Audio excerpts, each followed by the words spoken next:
আজকে আমার দাঁত নড়ছে, প্রথম দাঁত তোলাতে আমার পাপা যাচ্ছে না, পাপা ঘরের ভেতর ঢুকে গেছে। আসো যারা যেহেতু ফার্স্ট দাঁত নড়ছে, আমরা যারা দাঁত তোলানোর জন্য যাচ্ছি। যারার একটা আন্টি ডেন্টিস্ট, সো ওই আন্টিটাই যারা দাঁত তুলে দেবে। কোন দাঁতটা নড়ছে মা? এই দেখো, এই দাঁতটা নড়ছে নিচে। মাঝখানের দাঁতটা, তার পাশের দাঁতটা, তার উপরের দাঁতটা, তার ও তিনটে দাঁত একসঙ্গে নড়ছে, বাট একটা দাঁত এটা সব থেকে বেশি নড়ছে। ফার্স্ট নড়া যেটা স্টার্ট হয়েছিল সেটাই চারটে এখন, দাঁত। সেটাই এখন তুলতে যাচ্ছি।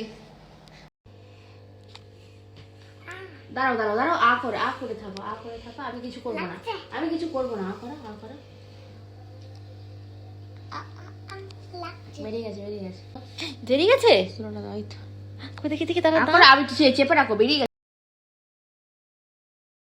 এটা হলো দাদার দাঁত।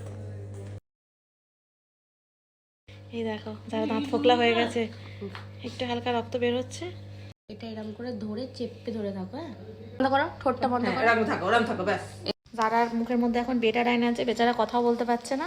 15 মিনিটস রাখতে হবে এটাকে, এরপর যারাটা ফেলে দেবে। তো যারা এখনো নিজের ফোকলা দাঁত দেখেনি, যারার first reaction I am going to record now. আয়না দেখো এবার।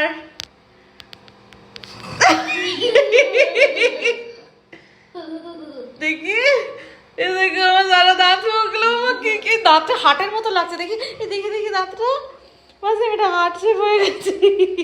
যারা এখনো পর্যন্ত নিজেকে দেখছে, হ্যাঁ ফোকলা বুড়ি।